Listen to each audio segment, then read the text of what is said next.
ഇന്ന ദിവസം 115.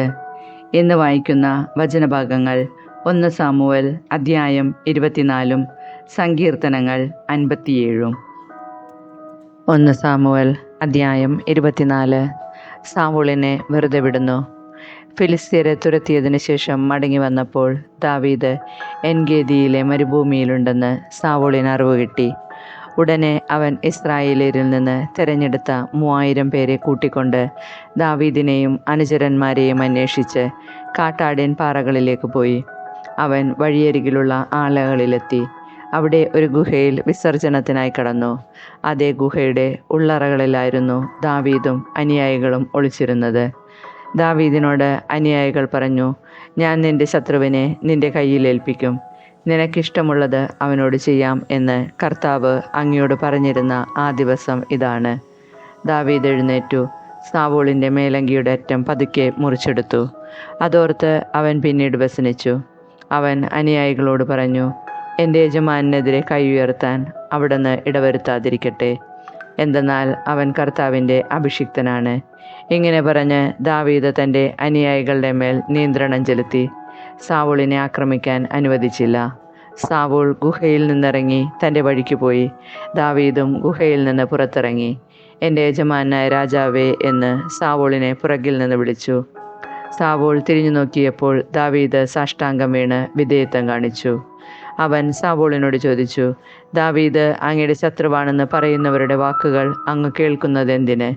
കർത്താവ് ഇന്ന് ഈ ഗുഹയിൽ വെച്ച് അങ്ങയെ എൻ്റെ കയ്യിൽ ഏൽപ്പിച്ചത് എങ്ങനെയെന്ന് അങ്ങ് തന്നെ കണ്ടില്ലേ? അങ്ങയെ കൊല്ലണമെന്ന് ചിലർ പറഞ്ഞെങ്കിലും ഞാനത് ചെയ്തില്ല.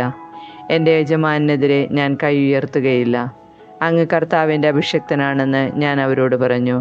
എൻ്റെ പിതാവേ, ഇതാ എൻ്റെ കയ്യിൽ അങ്ങയുടെ മേലങ്കിയുടെ ഒരു കഷ്ണം. ഞാൻ അതിൻ്റെ അറ്റം മുറിക്കുകയും അങ്ങയെ കൊല്ലാതിരിക്കുകയും ചെയ്തതിനാൽ ഞാൻ ദ്രോഹിയോ തെറ്റുകാരനോ അല്ലെന്ന് അങ്ങ് അറിഞ്ഞാലും ഞാൻ അങ്ങേക്കെതിരെ തെറ്റ് ചെയ്തിട്ടില്ല. എന്നിട്ടും അങ്ങ് എൻ്റെ ജീവൻ അപഹരിക്കാൻ അവസരം തേടി നടക്കുന്നു. നാം ഇരുവർക്കുമിടയിൽ കർത്താവ് ന്യായം വിധിക്കട്ടെ. കർത്താവ് എനിക്ക് വേണ്ടി അങ്ങയോട് പ്രതികാരം ചെയ്യട്ടെ. എൻ്റെ കരം അങ്ങയുടെ മേൽ പതിക്കുകയില്ല. ദുഷ്ടത ദുഷ്ടനിൽ നിന്ന് പുറപ്പെടുന്നുവെന്നാണല്ലോ പഴമൊഴി. അങ്ങയുടെ മേൽ എൻ്റെ കൈ പതിക്കുകയില്ല. ആരെ തേടിയാണ് ഇസ്രായേൽ രാജാവ് പുറപ്പെട്ടിരിക്കുന്നത്? ആരെയാണ് അങ്ങ് അനുധാവനം ചെയ്യുന്നത്? ചത്ത പട്ടിയെയോ ഒരു ചെള്ളിനെയോ? വിധിയാളനായ കർത്താവ് എന്നെയും അങ്ങയെയും വിധിക്കട്ടെ. അവിടുന്ന് എന്നെ പരിശോധിച്ച് അങ്ങയുടെ കയ്യിൽ നിന്ന് രക്ഷിക്കട്ടെ. ദാവീദ് സാവൂളിനോട് ഇത് പറഞ്ഞു കഴിഞ്ഞപ്പോൾ അവൻ, എൻ്റെ മകനെ ദാവീദേ, ഇത് നിന്റെ സ്വരം തന്നെയോ എന്ന് ചോദിച്ചുകൊണ്ട് ഉറക്കെ കരഞ്ഞു. അവൻ ദാവീദിനോട് പറഞ്ഞു, നീ എന്നേക്കാൾ നീതിമാനാണ്. ഞാൻ നിനക്ക് ചെയ്ത തിന്മയ്ക്ക് പകരം നീ നന്മ ചെയ്തിരിക്കുന്നു. കർത്താവ് എന്നെ നിന്റെ കയ്യിൽ ഏൽപ്പിച്ചിട്ടും നീ എന്നെ കൊല്ലാതെ വിട്ട് എന്നോട് എങ്ങനെ പെരുമാറിയെന്ന് ഇന്ന് നീ കാണിച്ചു തന്നു. ശത്രുവിനെ കയ്യിൽ കിട്ടിയാൽ ആരെങ്കിലും വെറുതെ വിടുമോ? ഇന്ന് നീ എനിക്ക് ചെയ്ത നന്മയ്ക്ക് കർത്താവ് നിനക്ക് നന്മ ചെയ്യട്ടെ. നീ തീർച്ചയായും രാജാവാകുമെന്നും ഇസ്രായേലിൻ്റെ രാജ്യത്വം നിന്നിൽ സ്ഥിരപ്പെടുമെന്നും എനിക്കറിയാം.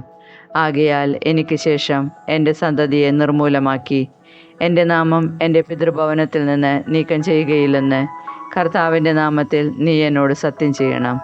ദാവീദ് സാവൂളിനോട് അങ്ങനെ സത്യം ചെയ്തു. സാവൂൾ കൊട്ടാരത്തിലേക്ക് പോയി. ദാവീദും അനുയായികളും സങ്കേതസ്ഥാനത്തേക്കും പോയി. സങ്കീർത്തനങ്ങൾ 57.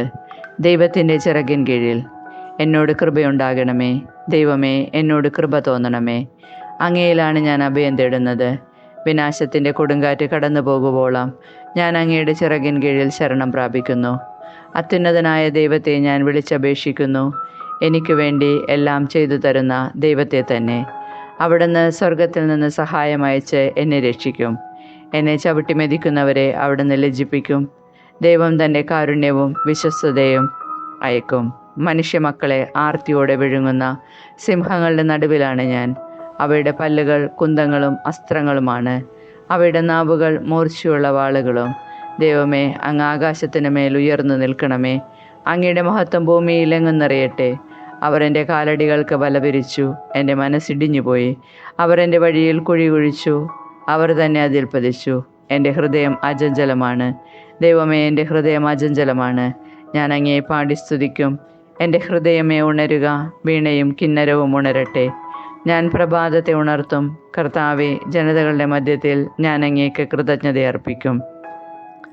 ജനതകളുടെ ഇടയിൽ ഞാൻ അങ്ങയെ പാടിപ്പുകഴ്ത്തും. അങ്ങയുടെ കാരുണ്യം ആകാശത്തോളവും അങ്ങയുടെ വിശ്വസ്തത മേഘങ്ങളോളവും വലുതാണ്. ദൈവമേ, അങ്ങ് ആകാശത്തിന് മേൽ ഉയർന്നു നിൽക്കണമേ. അങ്ങയുടെ മഹത്വം ഭൂമിയിലെങ്ങും നിറയട്ടെ.